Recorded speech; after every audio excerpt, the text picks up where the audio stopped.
තියෙන්නේ පොයින්ට් සෆාය ගල් ලොට් කීපයක්. එතකොට අද අපේ ප්‍රධාන මාතෘකාව වෙන්නේ අද අපි සාකච්ඡා කරමු ග්‍රීන් සෆායා ගැන. එතකොට අපි දන්නවා සෆායා ගල්, කොරන්ඩම් ගල්, ජාති ගල් ගත්තාම මේ ගල් වල විශාල පරාසයක වර්ණ තියෙනවා. සාමාන්‍ය දේදුන්නේ වර්ණ 7ටම වර්ණ තියෙනවා කියලා කියනවා. නමුත් දේදුන්නේ වර්ණ 7ටත් එහා ගිහිල්ලා විවිධ අලංකාර වර්ණ වලින් අපිට සෆායා ගල් බලන්න පුළුවන්. එතකොට අද අපි සාකච්ඡා කරන්නේ ග්‍රීන් සෆායා ගැන. සාමාන්‍යයෙන් සෆායා ගලක් ගත්තොත් සෆායා ගලක් හැදෙන්නේ ඇලුමිනියම් ඔක්සයිඩ් කියන මිනරල් එක khනිජය ස්ෆටිකීකරණය වීම මගින් තමයි සෆායා ගල් හැදෙන්නේ. සාමාන්‍ය ඇලුමිනියම් ඔක්සයිඩ් කියන khනිජයේ ස්ෆටිකීකරණය වුණාම මෙන්න මේ වගේ අවර්ණ ස්ෆටිකයක් නැත්තම් ගලක් ජෙම් එකක් තමයි හැදෙන්නේ. ඒතකොට මේක අපි දන්නවා ක්ලියර් කියන්නේ වයිට් සෆායා එකක්, කලර්ලස් සෆායා එකක්.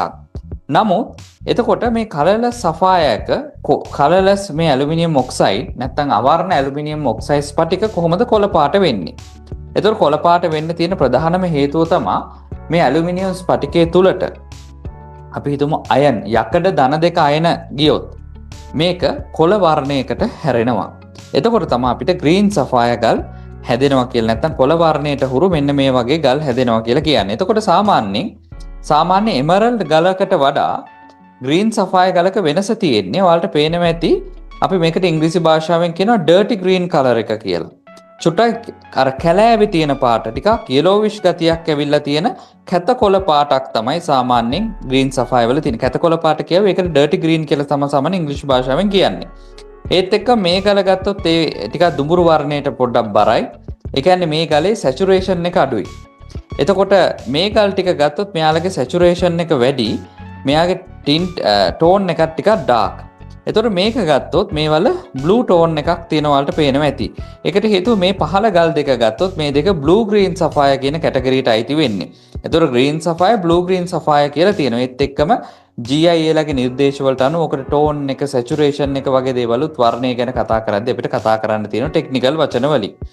එතකොට මේ සියල්ලම කතා කරන අපේ රළු මැණික් හඳුනා ගැනීමේ පාඨමාලාවටත් ඔයාලට ජොයින් වෙන්න කියලා මම ආරාධනා කරනවා. ඒ කියන්නේ ඔයා මේ මැණික් ශාස්ත්‍රයට අලුත් නම් ඔයා විද්‍යාත්මක කරුණු එක්ක රළු මැණික් හඳුනා ගන්න ඉගෙන ගන්න. ඒ කියන්නේ රෆ් ජෙම්ස්ටෝන් අයිඩෙන්ටිෆයි කරන්න ඉගෙන ගන්න කැමති නම් අපේ රළු මැණික් හඳුනා ගැනීමේ පාඨමාලාවට සම්බන්ධ වෙන්න කියනවා. ඒකට හේතුව තමයි අපි සාම්ප්‍රදායික දැනුම එකතු කරගන්නවා වගේම මේ මැණික් ශාස්ත්‍රය අපිට යම්කිසි අනාගතයක් ගොඩනගා ගන්න නම් මේ ශාස්ත්‍රයේ ඉන්න නම් මේ මැණික් පිළිබඳ තියෙන විද්‍යාත්මක දැනුම ඔයාලා ලබා ගන්න ඕනේ. එතකොට මේ විද්‍යාත්මක දැනුම උපරිමයෙන්ම ලබා දෙන පාඨමාලාවක් මේක. එතකොට මේකේ පාඩම් 30ක් තියෙනවා. එතකොට රළු මැණික් හඳුනා ගැනීම සම්බන්ධයෙන් තමයි පාඩම් 30ම තියෙන්නේ. ඉතින් එතකොට වීඩියෝස් පැය 20ක විතර වීඩියෝස් ඔයාලට ලැබෙනවා. ඒත් එක්කම ලයිව් ක්ලාසස් හරහා අපි මේ රළු මැණික් හඳුනා ගැනීමට අදාළ න්‍යායන් ටික සාකච්ඡා කරනවා. එතකොට රළු මැණික් හඳුනා ගන්නවා කියන එක පැයකින් දෙකකින් රෆ් ජෙම්ස්ටෝන් අයිඩෙන්ටිෆයි කරන්න බෑ. මේක ඇතුළේ ගොඩාක් විද්‍යාත්මක කාරණා තියෙනවා. ඉතින් ඒ ටික හිමීට ඔයාලට සවිස්තරාත්මකව මේ පාඨමාලාවේදී ඔයාලට ලබා ගන්න පුළුවන්. ඉතින් මේ පාඨමාලාවට සම්බන්ධ වෙන අයට අපේ WhatsApp group එකට join වෙන්න පුළුවන්. ඒක හරහා ඒක පිළිබඳ තොරතුරු ලබා ගන්න පුළුවන්. saturation අඩුයි, dark tint එකක් තියෙන්නේ. දැන් මේ ගල ගත්තොත් හොඳ green saturation එකක් තියෙනවා. සාමාන්‍ය හොඳ tint එක light color එකක් තියෙන. මේ ගල ඊටත් වඩා ලස්සනයි. මේ යට තව ගලක් තියෙනවා. ඒක ඔක්කොටම වඩා ලස්සනයි. මේ බලන්න. මේ දෙක ගත්තොත් දැන් මේකේ green ගතිය වැඩි, මේකේ blue ගතිය වැඩි. හැබැයි දෙන්නම blue green sapphire කියන කැටගරියට තමයි අයිති වෙන්නේ. එතකොට මේ ගලක් අපිට මාකට් කරගන්නවා නම් දැන් අපි දන්නවා බ්ලූ ගලක් නම් අපිට කෝන්ෆ්ලවර් බ්ලූ, රොයල් බ්ලූ නැත්නම් විවිධ බ්ලූ උනත් අපිට බ්ලූ කලර් ගලක් විකුණ ගන්න හරි ලේසි මාකට් එකේ.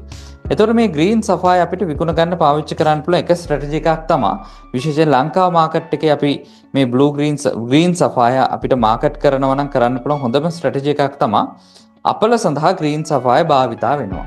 අපලවල විශේෂයෙන් බුධ කියන ග්‍රහයා, මම ජ්‍යොතිෂය ගැන මට යම්කිසි මතයක් තියෙනවා, ඔයාලටත් යම්කිසි මතයක් තියෙනවා. මම මේ මාකට් කරන්න ඔයාලට පොඩි අයිඩියා එකක් තමයි මේකෙදි දෙන්නේ. බුධ කියන ග්‍රහයාගෙන් ඔයාලට හොඳයි නම්, බුධ කියන ග්‍රහයාගේ බලපෑමෙන් ඔයාලට හොඳක් වෙනවා නම් බුධ කියන ග්‍රහයක බලපෑම වැඩි කර ගැනීම සඳහා අපිට සාමාන්‍ය ග්‍රීන් සෆාය පළදිනක හොඳයි කියලා ජ්‍යොතිෂය කියවෙනවා. ඒත් එක්කම බුධ කියන ග්‍රහයාගෙන් අපලයක් තියෙනවා. බුධගෙන් අපල තියෙනවා නම් ග්‍රීන් සෆාය පාවිච්චි කරනකොට ඒ අපලේ තීව්‍ර වෙන්නේ ඒක හේතුවක් වෙන්නත් පුළුවන් කියලා මම අහලා තියෙනවා. මගේ මේ ජ්‍යොතිෂය ගැන තියෙන සුළු දැනුමෙන් තමයි ඔයාලට අදහස් ඉදිරිපත් කරේ. එතකොට ඔයාලට බ්ලූ ග්‍රීන් සෆාය ග්‍රීන් සෆාය මාකට් කරන්න එක ස්ට්‍රැටජි එකක් විදිහට පාවිච්චි කරන්න පුළුවන් අපල සඳහා මේක අපල සඳහා ග්‍රීන් සෆාය භාවිතා වන නිසා.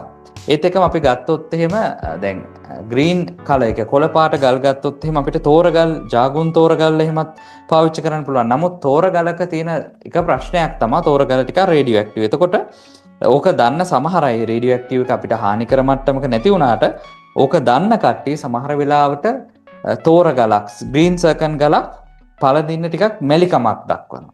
එතකොට ඔයාට පුළුවන් එයාට ඉන්ට්‍රොඩියුස් කරලා දෙන්න මෙන්න මේ ගල. මොකද දැන් අපි ගත්තොත් අපි එමරල්ඩ් ගලක් අපිට ලංකාවේ මාකට් එකේ ලොකු මිලක් වෙනවා. එතකොට සාමාන්‍ය ග්‍රීන් සෆායක ඊට සාපේක්ෂව අඩු මිලකට ලබා ගන්න පුළුවන්. ඉතින් ඔයා ග්‍රීන් සෆාය ගල් හොයනවා නම් අපි ළඟ ගල් සෙට් එකක්ම තියෙනවා. කැරට් එක 0.5 වගේ ගල් සෙට් එකක් තියෙනවා. ඉතින් ඔයාලට ඉතාමත් අඩු මිලකට ඔයාටත් බිස්නස් එකක් කරගන්න පුළුවන් ගානකට මට ඔයාලට ග්‍රීන් ඒ ගල් ටික ගලක් හෝ දෙකක් ලබා දෙන්න පුළුවන්. ඉතින් ගල් ලබා ඒ සම්බන්ධයෙන් ඔයාලට වැඩි විස්තර දැනගන්නත් අවශ්‍ය නම් මගේ නම්බරයට WhatsApp message එකක් දාන්න. එතකොට මම ඒකට අදාළ විස්තර ටික කියන්නම්. සෆාය කියන ගල තමයි අපේ රටේ ජාති ගල විදිහට අපි සලකන්නේ. එතකොට මේ සෆාය ගල් වල විවිධ වර්ණ පරාසයෙන් යුතු ගල් වර්ග තියෙනවා. ඉතින් මම කල්පනා කරා වීඩියෝ සීරීස් එකක් හදන්න සෆාය ගල් වල වර්ණයන් ගැන කතා කරන එක සහ වර්ණයන් වලට හේතු වෙන සාධක කතා කරන එක සහ ඒක සම්බන්ධයෙන් තියෙන අනිත් මතවාද ගැන ඔයාලත් එක්ක සාකච්ඡා කරන්න. ඉතින් ඊළඟට කතා කළ යුතු සෆාය ගලේ වර්ණය මොකක්ද කියලා පහලින් කමෙන්ට් එකක් දාන්න. ඒත් එක්කම අපේ රළුමැණික් හඳුනා ගැනීම පාඨමාලාවට සම්බන්ධ වීමට කැමති කට්ටිය ඉන්නවනම් එයාලට පුළුවන් අර මගේ WhatsApp group එකට join වෙන්න. නැත්නම් අර comment section එකේ සහ video description එකේ දාලා තියෙන WhatsApp අංකයට message එකක් යොදන්න පුළුවන්. එතකොට ඔයාලට ඒක ගැන විස්තර දැනගන්න පුළුවන්.